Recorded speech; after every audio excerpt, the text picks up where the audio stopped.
Assalamualaikum warahmatullahi wabarakatuh. A'udzubillahi minasyaitonir rajim. Bismillahirrahmanirrahim.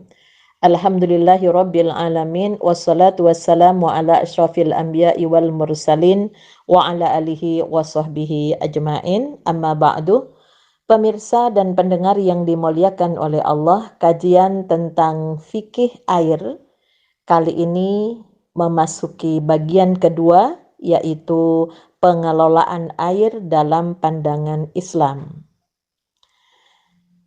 Nilai dasar pengelolaan air, sebagaimana firman Allah, Inna dina indallahil Islam, sesungguhnya agama yang diridhoi yang sempurna di sisi Allah adalah Islam, yang kaya akan nilai-nilai dasar yang dapat dijadikan pedoman dan tuntunan dalam pengelolaan air. Nilai dasar adalah nilai-nilai filosofis yang menjadi fondasi dasar pengelolaan air. Sehingga nilai dasar pengelolaan air itu digali dari Al-Quran dan Al-Hadis. Setidaknya ada 6 yang menjadi dasar. Yang pertama adalah tauhid. Tauhid adalah fondasi keimanan dan amal kebaikan dalam Islam. Kepercayaan tauhid melahirkan kesadaran bahwa seluruh alam semesta termasuk air diciptakan, diatur dan dipelihara oleh Allah Subhanahu wa taala. Bahkan tauhid mengatur hubungan antara manusia dengan Tuhannya, manusia dengan manusia, dan manusia dengan alam semesta termasuk air. Sehingga prinsip tauhid menyediakan visi kesatuan bagi umat Islam. Sehingga umat Islam dapat menyadari bahwa manusia dan air adalah bagian dari alam semesta dan diatur keberadaannya oleh wahyu. Jadi Islam melindungi air menjadi bagian dari kewajiban agama, sebagaimana firman Allah pada Quran surat Al-An'am ayat 162, Qul inna salati wa nusuki wa mahyaya wa mamati lillahi rabbil alamin. Katakanlah Muhammad, sesungguhnya salatku dan ibadahku, hidup matiku hanya untuk Allah, Tuhan semesta alam. Sehingga Islam bukan hanya semata-mata memberikan tugas yang bersifat keduniawian, maka prinsip tauhid menciptakan motivasi agama dan moral yang kokoh untuk melindungi dan mengatur air. Yang kedua adalah syukur. Sebagai bangsa yang dilahirkan di negeri kita Indonesia, yang memiliki potensi air yang melimpah, bahkan 2/3 adalah lautan, seharusnya setiap pribadi muslim yang ada di Indonesia ini menanamkan rasa syukur pada dirinya, sehingga rasa syukur dapat menjadi landasan bagi setiap aktivitas, pemanfaatan, dan pengelolaan air.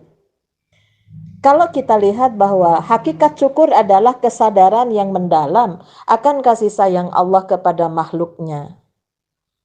Sehingga apa yang dikatakan oleh Allah pada Quran surat Ibrahim ayat 7, wa itta'adzana rabbukum la in syakartum la azidannakum wa la in kafartum inna adzabi lasyadid. Dan ingatlah ketika Tuhanmu memaklumkan, sesungguhnya jika kamu bersyukur, niscaya aku akan menambah nikmat kepadamu. Tetapi jika kamu mengingkari nikmatku, maka pasti azabku sangat berat.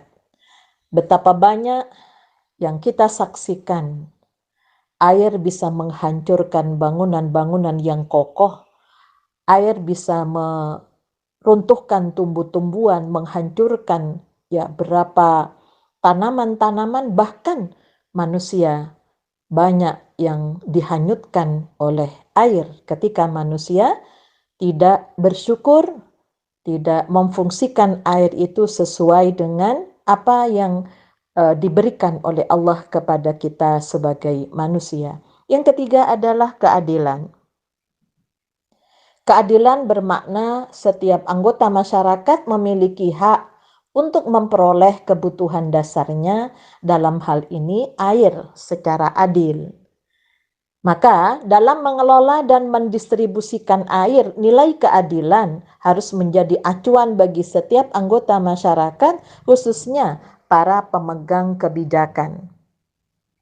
Pengusaha air mineral di negeri kita itu semakin banyak, yang di situ nampaknya menguntungkan beberapa pihak, tapi tidak menguntungkan bagi masyarakat yang ada di sekitar itu, yang harusnya dengan adanya air yang diambil, maka masyarakat sekitar tentunya tidak lagi muncul kemiskinan. Sebagaimana pada Quran surat Al-Hasr ayat 7, ma'afa Allahu ala rasulihi min ahlil qura falillahi walir rasuli walidil qurba wal yatama wal masakini wa banis sabili kaila yakuna dulatan baginai aghniyai minkum. Harta rampasan fai yang diberikan Allah kepada Rasulnya yang berasal dari penduduk beberapa negeri adalah untuk Allah, Rasul, kerabat Rasul, anak-anak yatim, orang-orang miskin, dan untuk orang yang dalam perjalanan. Agar harta itu jangan hanya beredar di antara orang kaya saja di antara kamu. Nah, pemegang kebijakan dan para pengusaha air mineral itu harusnya memperhatikan ya masyarakat yang ada di sekitarnya itu mendapatkan bagian dari hak mereka. Kemudian yang keempat adalah moderasi dan keseimbangan. Moderat adalah perilaku tengahan dalam rangka menghindari problem kelebihan air, yaitu boros, dan kekurangan air yang dikenal dengan kekeringan. Bahkan Al-Quran menjelaskan sifat moderat sebagai sifat yang dilekatkan oleh Allah untuk umat Islam. Pada Quran surat Al-Baqarah ayat 143, wa kadzalika ja'alnakum ummatan wasatan litakunu syuhada'a 'alan nasi wa yakuna rasulu 'alaikum syahida. Dan demikian pula kami telah menjadikan kamu umat Islam, umat pertengahan, wasatiyah Islam, agar kamu menjadi saksi atas perbuatan manusia dan agar Rasul Muhammad menjadi saksi atas perbuatan kalian semua. Jadi keseimbangan merupakan prinsip yang ditekankan di dalam agama Islam. Jadi di dalam penggunaan air, ya itu kalau kita lihat di sini bagaimana bisa seimbang pada surat Ar-Rahman ayat 7 dan 9 yang sering kita baca. Was-samaa'a rafa'aha wa wada'al mizan alla tadghaw fil mizan wa aqimul wazna bil qisti wa la tukhsirul mizan. Dan langit telah ditinggikan dan dia ciptakan keseimbangan agar kamu jangan merusak keseimbangan itu, dan tegakkanlah keseimbangan itu dengan adil dan janganlah kamu mengurangi keseimbangan itu. Jadi untuk itulah kita harus pandai-pandai bagaimana membagi ya adanya air itu, ya jangan boros terhadap air. Kemudian kaitannya yang kelima, efisiensi.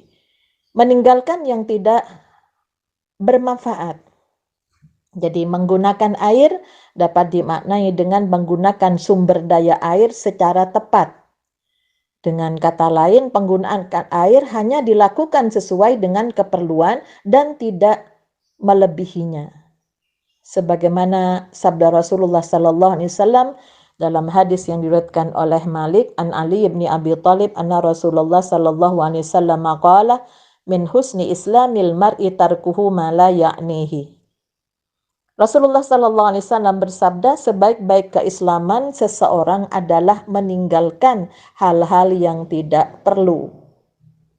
Jadi pemanfaatan air secara bijaksana Ya, seperti ketika berwudu itu pun tidak boleh berlebihan. Ketika mandi maka penggunaan shower itu lebih tepat untuk berhemat. Bahkan di daerah-daerah kering sebenarnya menampung air bekas dari mandi itu ya sehingga bisa dipakai untuk tanaman yang ada di sekitar yang memerlukan air ketika musim kering. Nah, ini yang kadang-kadang kita kurang memperhatikan yang terkait dengan efisiensi air itu yang bagaimana. Kemudian yang keenam, kepedulian. Pengelolaan air harus diiringi dengan sifat kepedulian baik terhadap sesama manusia, terhadap kualitas dan keberlanjutan sumber daya air itu sendiri, serta terhadap flora dan fauna. Jadi Islam sangat mendorong agar manusia memiliki sifat kepedulian pada dirinya. Ya, jadi ada 4. Yang pertama terhadap orang lain. Ya, jadi karena air itu adalah karunia Allah yang menjadi kebutuhan semua orang, maka agama Islam mengajarkan bahwa orang yang memiliki sumber daya air juga harus turut memikirkan kebutuhan orang lain. Ya, jadi tidak boleh ada monopoli sebagaimana hadis Rasulullah yang diriwayatkan oleh Muslim an Abi Hurairah wa hadza hadisu Abi Bakrin dari Abu Hurairah dan ini adalah hadis ya dari Abu Bakar qala qala Rasulullah sallallahu alaihi wasallam salasun la yukallimuhumullahu yaumal qiyamati wa la yanduru ilaihim wa la yuzakkihim wa lahum adzabun alim. Jadi ada 3 orang yang tidak akan diajak bicara oleh Allah pada hari kiamat. Allah tidak akan melihat mereka, tidak juga mensucikan mereka, dan bagi mereka azab yang pedih. Di antaranya adalah rajulun ala fadli ma'in bil falati yamna'uhu minabanis sabili. Ya, yaitu yang pertama, seorang yang mempunyai kelebihan air di padang pasir, namun ia mencegahnya dari musafir yang membutuhkannya. Artinya tidak memberikan bantuan kepada musafir yang membutuhkan. Ya. Dan orang yang berjual beli dengan orang lain di waktu asar, lalu ia bersumpah dengan nama Allah bahwa ia mengambilnya keuntungan hanya sedikit misalnya. Yang ketiga, orang yang berbaiat pemimpinnya karena dunia, bila ia diberi oleh pemimpin ia melaksanakan baiatnya, dan bila tidak diberi maka ia tidak masuk melaksanakan baiatnya. Kemudian dari hadis yang lain dalam hadis Bukhari, waqala Utsman waqala Nabi sallallahu alaihi wasallam ma yashtari bi'ra rumata fayakunu dalwuhu fiha kadilail muslimina fashtaraha Utsman radhiyallahu anhu. Utsman berkata Rasulullah sallallahu alaihi wasallam bersabda, siapakah yang mau membeli sumur rumah kemudian menjadikan timbanya menjadi seperti timba kaum muslimin, artinya mewakafkan sumur tersebut, kemudian Utsman radhiyallahu an memberi sumur tersebut. Kemudian apa balasan yang datang dari Allah? Wa qala Nabi sallallahu alaihi wasallam may yafir bi'ra rumata falahul jannah fahafaraha Utsman. Nabi Muhammad sallallahu alaihi wasallam bersabda, barang siapa yang menggali sumur untuk kebutuhan orang lain maka ia akan mendapatkan surga. Kemudian Utsman yang menggalinya sumur itu. Kemudian yang kedua, kepedulian terhadap keberlanjutan dan kualitas sumber daya air. Jadi ini perlu kita menyediakan ketika musim hujan ya, pada surat Al-Mu'minun ayat 18, wa anzalna minas sama'i ma'an biqadarin fa askannahu fil ardi wa inna ala dhahabim bihi laqadirun. Dan kami turunkan air dari langit dengan suatu ukuran, lalu kami jadikan air itu menetap di bumi dan pasti kami berkuasa melenyapkannya. Nah, untuk itulah ketika musim hujan kita perlu membuat lubang-lubang, kemudian tanaman-tanaman itu jangan sampai ditebang semua karena tentunya ketika di samping akan terjadi banjir, nah maka air tidak ada resapan di situ. Ya, jadi kalau jalan semua ditutup dengan aspal, tentunya air tidak ada sela-sela yang bisa masuk ke dalam bumi. Sehingga biqadar dengan ukuran pada ayat di atas, ya maknanya adalah air yang diturunkan oleh Allah dengan kuantitas yang sesuai dengan takarannya. Yang ketiga adalah terhadap ekosistem. Jadi kepedulian terhadap ekosistem flora dan fauna, ya. Jadi Allah menjelaskan bahwa bumi dan kehidupan manusia diciptakan dalam ekosistem yang teratur. Ada unsur-unsur kehidupan berupa flora fauna dan manusia memiliki ketergantungan satu sama lain. Nah, untuk itulah maka pada Quran surat An-Nahl ayat 10 sampai 11, huwallazi anzala minas sama'i ma'an lakum minhu syarabu wa minhu syajarun fihi tusimun yumbitu lakum bihi zar'a waz zaituna wan nakhila wal a'naba wa min kulli thamarati inna fi dzalika laayatan liqaumin yatafakkarun. Dialah yang telah menurunkan air hujan dari langit untuk kamu, sebagian menjadi minuman dan sebagiannya menyuburkan tumbuhan. Padanya kamu mengembalakan ternakmu dan dengan air hujan itu dia menumbuhkan untuk kamu tanaman-tanaman zaitun, kurma, anggur, dan segala macam buah-buahan. Yang keempat adalah kepedulian untuk mengkaji air. Ya.